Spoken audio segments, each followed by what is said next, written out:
안녕하세요. 저는 37살 두 아이를 키우는 평범한 주부입니다. 남편 직장을 옮기면서 새로운 신도시로 이사를 왔어요. 조용한 성향이었던 저는 아이들을 데리고 도서관만 기웃거리다가 성인 책 모임을 알게 되었고, 책 모임을 이끄는 수진 언니를 만나 정말 많이 배우고 느끼며 좋은 시간을 보내고 있었어요. 아이들을 어린이집을 보내면서 그곳에서도 엄마들 몇몇을 알게 되었어요. 그러던 어느 날 갑자기 저보다 2살 위인 하준 엄마가 먼저 다가왔어요. 웃는 모습도 천사 같았고 말 한마디도 따뜻했으며 집에서 만든 반찬을 나눠주기도 했어요. 동네 소모임에도 불러줘서 고마웠죠. 낯선 동네에서 이렇게 챙겨주는 사람들이 있다는 게 든든했어요. 그때는 몰랐어요. 저에게 접근한 목적이 제가 원래부터 친하게 지내던 수진 언니에게 접근하려고 그런 것이란 걸. 수진 언니는 책 모임의 중심이었어요. 털털하면서도 지적이고 사람들 사이에서 인기가 많았죠. 제 아이들보다 1살씩 어린 언니 아이들이 제 아이들을 좋아해서 자주 같이 놀면서 언니도 저를 특별히 아껴줬고 좋은 책도 자주 빌려줬어요. 하준 엄마는 제가 수진 언니와 친하다는 걸 알고 나서부터 행동이 달라졌던 거예요. 자꾸 제 주변에 나타났어요. 다른 엄마들 앞에서 유독 저를 챙겨주는 척 했죠. 힘든 일 있으면 언니한테 다 얘기해. 같은 말을 자연스럽게 했어요. 덕분에 다른 엄마들은 우리가 친한 줄 알게 되었어요. 개인 톡도 자주 왔어요. 술 모임에도 계속 저를 불렀죠. 나가면 본인 얘기를 끊임없이 했어요. 어쩌면 그렇게 이야기가 끝이 없는지. 남편 이야기, 시댁 이야기, 육아 고민, 자기가 어렸을 때 했던 일들. 듣다 보면 분위기상 제 얘기도 안 할 수가 없었어요. 속상한 날엔 남편 얘기를 털어놓기도 했죠. 그런데 며칠 뒤 다른 엄마가 제게 물었어요. 남편분이랑 이혼할지도 모른다면서요? 순간 멍했어요. 제가 했던 말이 과장되어 전달된 게 분명했어요. 나도 걱정돼서. 하며 저를 위하는 척, 동정하는 척 하던 그 엄마의 표정이 떠올랐어요.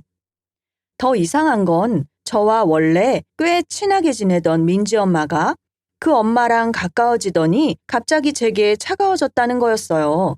모임에서도 눈을 잘 안 마주치고 톡 답장도 늦어졌어요. 저는 이유도 모른 채 관계가 멀어졌어요. 그 엄마는 민지 엄마를 완전히 자기 사람으로 만들어버렸어요. 그 엄마에 대한 감정은 미묘했지만 이제 와서 친하지 않다고 말하기도 어색한 관계가 되어버렸어요. 그러다 소규모로 시작했던 책 모임이 수진 언니 덕분에 탄탄하고 커지면서 인원을 더 많이 늘리자는 의견이 나왔고 추가 멤버에 하준 엄마가 들어오게 되었어요. 그리고 빠른 속도로 수진 언니와 친해졌죠. 목표를 이룬 셈이었어요. 그때부터는 저를 노골적으로 등한시했어요. 개인톡을 보내는 일도 줄었고 모임에서도 눈길조차 주지 않았어요. 대신 수진 언니 옆자리만 차지했죠. 그리고 이상한 말들을 제게 하기 시작했어요. 그렇게 하면 수진 언니 힘들지. 거의 맨날 같이 저녁 먹는다며? 수진 언니 책 계속 빌려가는 거야? 그거 도서관에도 있잖아. 등등 수진 언니가 분명히 먼저 하지 않았을 말들을 교묘하게 전하면서 사이를 멀어지게 하려고 애를 쓰는 것 같았어요. 한 번은 갑자기 오늘 모임 장소 어떻게 갈 거야? 내가 태워줄게. 라고 톡이 왔어요. 저는 운전을 못하는 사람이란 걸 모두가 알고 있었고 사실 먼 곳을 갈 때면 항상 수진 언니 차를 타고 가는 게 암묵적인 약속 상태였어요. 하지만 수진 언니와 확실히 약속을 한 것도 아니고 매번 수진 언니 차만 얻어 타기 미안해서 네, 고마워요 라고 했어요. 차를 타고 가는데 그 엄마가 말했어요. 언제든 편하게 얘기해. 내가 태워줄게. 그런데 그 말 속에는 앞으로 수진 언니 차 타지 마. 라는 메시지가 담겨 있는 것 같았어요. 모임이 끝나고 돌아갈 때 다른 친구에게 부탁할 수도 있었지만 망설여졌어요. 하준 엄마가 자기에게 부탁하라고 했는데 다른 사람한테 부탁하면 또 기분 나빠하지 않을까 싶어서요. 그래서 그 엄마에게 또 잘 부탁드려요 라고 했더니 돌아온 답이 갈 때는 알아서 가야지. 하는 거였어요. 그리고는 다시 환하게 웃으며 농담이야. 라고 하더라고요. 정말 민망하기도 하고 황당했어요. 어느 날은 모임 자리에서 하준 엄마가 갑자기 제 앞머리를 보더니 말했어요. 너무 이상한데? 내가 예전에 미용사라고 했잖아. 안 되겠다. 내가 잘라줄게. 거절할 틈도 없이 가위를 들고 왔어요. 그렇게 잘린 앞머리는 완전히 바보 같았어요. 거울을 보는 순간 저도 모르게 인상이 찌푸려졌습니다. 봐봐. 훨씬 깔끔하고 예쁘지? 그 엄마는 주위 엄마들에게 자랑했어요. 역시 미용사가 자르니까 다르네요. 엄마들도 맞장구를 쳤어요. 저는 아무 말도 할 수 없었어요. 집에 가서 거울을 보며 울었어요. 그런데 그 엄마한테 톡이 왔어요. 원래 내가 비싸게 받아야 하는데 내가 그냥 잘라줘서 고맙지? 제가 화가 난 건지 속상한 건지조차 헷갈렸어요. 하준 엄마는 자기가 저를 도와준 것처럼 말하고 있었어요. 그 엄마는 저를 완전히 아래로 보고 있었어요. 자기 마음대로 조종하려 했죠. 어느 날 갑자기 톡이 왔어요. 수진 언니한테 빌린 책 있지? 나 내일 언니 만날 거니까 나한테 갖다 줘. 저는 어차피 그 책을 오늘 돌려주러 갈 예정이었어요. 저도 가는 길이라 직접 갖다 드릴게요. 답장을 보냈어요. 내가 갖다 준다니까.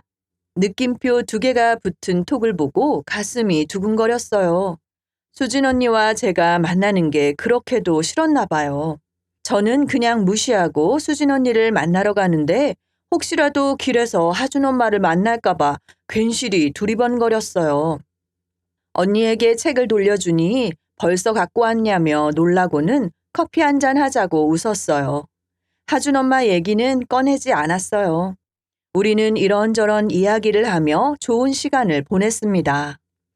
그리고 얼마 뒤 책 모임 엄마들 10명이 1박 2일 여행을 가게 되었어요. 하준 엄마도 당연히 따라왔어요. 밤에 펜션에서 술을 마시며 책 이야기를 나누고 있었어요. 그런데 한 엄마가 갑자기 하준 엄마를 보며 울먹거렸어요. 언니, 저 그때 정말 속상했어요. 조용히 살짝만 얘기하려던 것 같았어요. 하지만 하준 엄마의 얼굴이 빨개지더니 목소리가 커졌어요. 나는 정당했어. 그때 내가 더 속상했다고. 아, 자기 이러는 거 아니야, 정말. 이러쿵 저러쿵 1시간이 넘게 자기 이야기만 했어요. 큰 소리로요. 책 모임 엄마들 모두가 아무 말도 못하고 들을 수밖에 없었어요. 교묘하게 말을 비틀어서 운 엄마를 나쁜 사람으로 만들려는 게 보였어요. 다른 사람들 앞에서 자기가 나쁜 사람이 되는 게 싫었던 거죠. 책 이야기를 나누려고 모였는데 결국 이상한 분위기만 이어졌어요. 도저히 끝날 기미가 보이지 않고 1시간이 지나자 엄마들은 둘, 셋씩 흩어져 다른 방으로 자리를 옮겼어요. 저는 지쳐서 먼저 들어가 잠을 청했어요. 다음날 아침 저는 운 엄마에게 다가갔어요. 저도 이상한 일 많았어요. 그 기분 잘 알아요. 운 엄마가 고개를 끄덕였어요. 몇몇 엄마들도 운 엄마 편에 섰어요. 수진 언니는 아무것도 모르는 듯 다들 화해하고 친하게 지내자며 밝게 마무리했어요. 털털한 성격이라 그런지 하준 엄마의 이중성을 눈치채지 못한 것 같았어요. 여행이 끝나고 집으로 돌아오는 동안 저는 그동안 보았던 장면들을 떠올렸어요. 그 엄마가 수진 언니와 친해지는 과정이 눈앞을 스쳐갔죠. 처음엔 수진 언니보다 1살 어렸기 때문에 조심스럽게 존댓말을 섞었으며 겸손한 태도를 보였어요. 언니는 정말 대단해요. 저는 언니처럼 못해요. 같은 말을 자주 했죠. 수진 언니가 그런 말을 부담스러워하면 내가 빠른 생일이라 사실 동갑이나 마찬가지긴 해. 라며 슬쩍 말을 놓기도 했어요. 학교는 한 해 늦게 졸업했으면서도 생일이 조금 빠르다는 이유로 동급처럼 대우받으려 했던 거예요. 그리고 시간이 지나면서 점점 태도가 달라졌어요. 특히 요리 이야기가 나오면 내가 이 레시피 알려줄게. 이건 이렇게 하는 게 더 좋아. 하며 마치 자기가 전문가인 것처럼 가르치려 들었어요. 수진 언니도 요리를 뚝딱 잘하는 편이라 뭔가를 말하려 하면 아, 그건 아니야. 내가 해봤는데. 라며 말을 자르기도 했죠. 그리고 아이들 공부 얘기가 나오면 더 심했어요.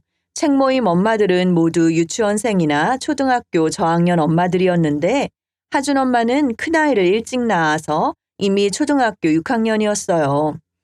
나는 이미 다 겪어봐서 알아. 저학년 때는 이렇게 해야 하고 고학년 때면 이렇게 해야 하는데. 하며 선배 엄마처럼 조언하는 척 했지만 사실은 내려다보는 태도였어요. 수진 언니도 아직 모르는 게 많을 거야. 나는 이미 다 겪어봤으니까 알려줄게. 그런 말을 자연스럽게 흘렸어요.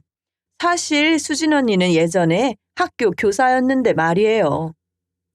수진 언니가 책에 대해 깊은 통찰을 말하면 그 엄마는 맞아. 근데 실제로 애들 키워보면 책이랑은 좀 다르더라고. 나는 경험상 이랬는데.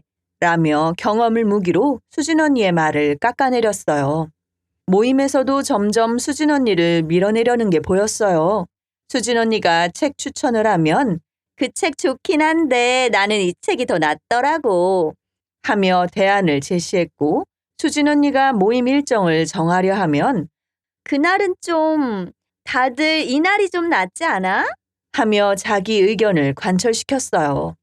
결국 그 엄마가 원했던 건 분명했어요.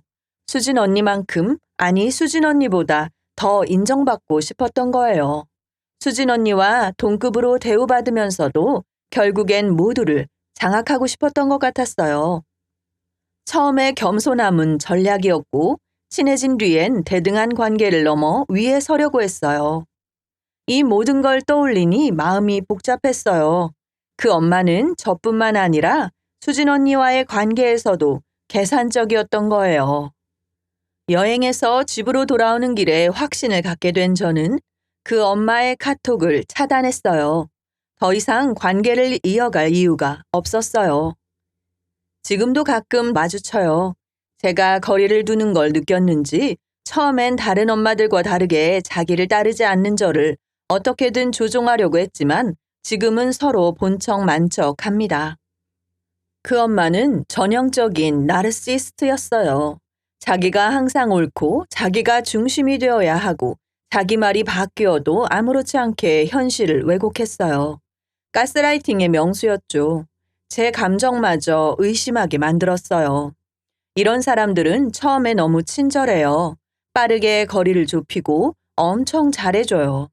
그래서 나중에 이상한 행동을 해도 그래도 나한테 잘해줬는데 하며 참게 만들어요. 그리고 교묘하게 주변 사람들을 조종해서 한 사람을 고립시켜요. 제가 이상한 사람이 된 것 같은 착각이 들게 만들어요. 다행인 건 이제는 안다는 거예요.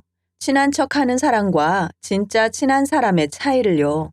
누군가 너무 빨리 가까워지려 하거나 제 말을 자꾸 다르게 전달하거나 제 기억을 의심하게 만든다면 그건 관계가 아니라 조종이에요. 그런 사람에게서 멀어지는 건 나쁜 게 아니에요. 나를 지키는 일이에요. 이 영상이 도움이 되셨다면 좋아요와 구독 부탁드립니다. 여러분의 소중한 일상을 응원합니다.